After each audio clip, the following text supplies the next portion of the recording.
Assalamu alaikum, I'm Aisha and you're watching SAMAA News. Here are today's headlines.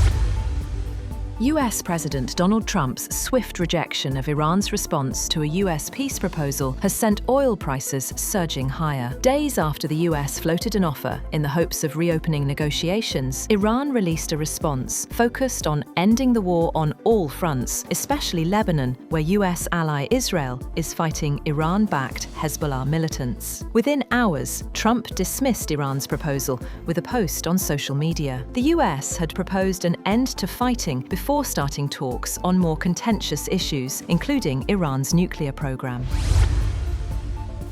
Earlier, Iran submitted its response to a US proposal aimed at ending the war, sending it through Pakistani mediators. According to Iranian media, Tehran called the US demands excessive and illogical, saying the plan amounted to surrendering to Donald Trump. The media also reported that Tehran has made it clear negotiations will only move forward if they are in line with Iranian interests. A source cited by Iran's state-linked news agency rejected Trump's criticism of the response, saying no one in Iran drafts plans to please Trump. The source added that Iran's negotiating team must focus only on the interests of the Iranian nation. President Donald Trump says the United States is closely monitoring the site of Iran's nuclear materials and warned that any attempt to access it could trigger military action. During an interview aired on Sunday, Trump said the location was very well surveilled and claimed US forces would eventually secure the materials. He also claimed that Iran had been heavily weakened during the conflict, but insisted that Washington could still strike more targets if needed.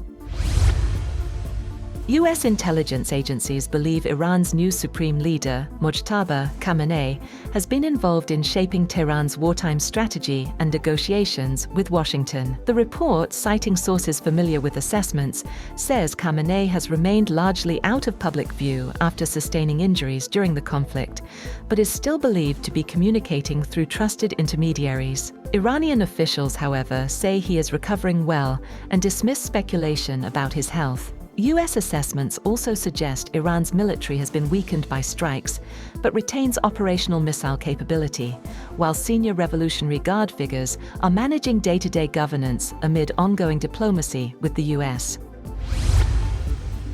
Meanwhile, Iran's armed forces chief has reportedly briefed Supreme Leader Mojtaba Khamenei on military readiness and received what state-linked media described as new guiding measures for ongoing operations. According to Iran's semi-official Fars agency, Khatam al-Anbiya Commander Ali Abdullahi told Khamenei that Iranian forces were fully prepared to confront any action by what he called American Zionist enemies. He warned that any mistake by Iran's adversaries would trigger a swift and decisive response.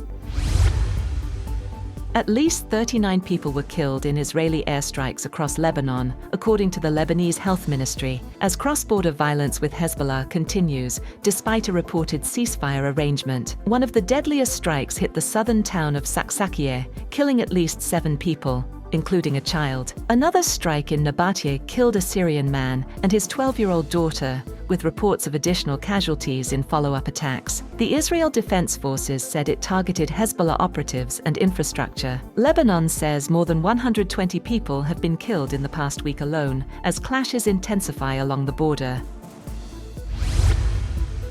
Israeli Prime Minister Benjamin Netanyahu hopes to wean Israel off US military support within a decade as his country pushes to strengthen ties with Gulf states. He said in an interview that he wants to draw down to zero the American financial support, the financial component of the military cooperation. Netanyahu said Israel receives about $3.8 billion of US military aid a year. He added that it is absolutely the right time to possibly reset the US-Israeli financial relationship.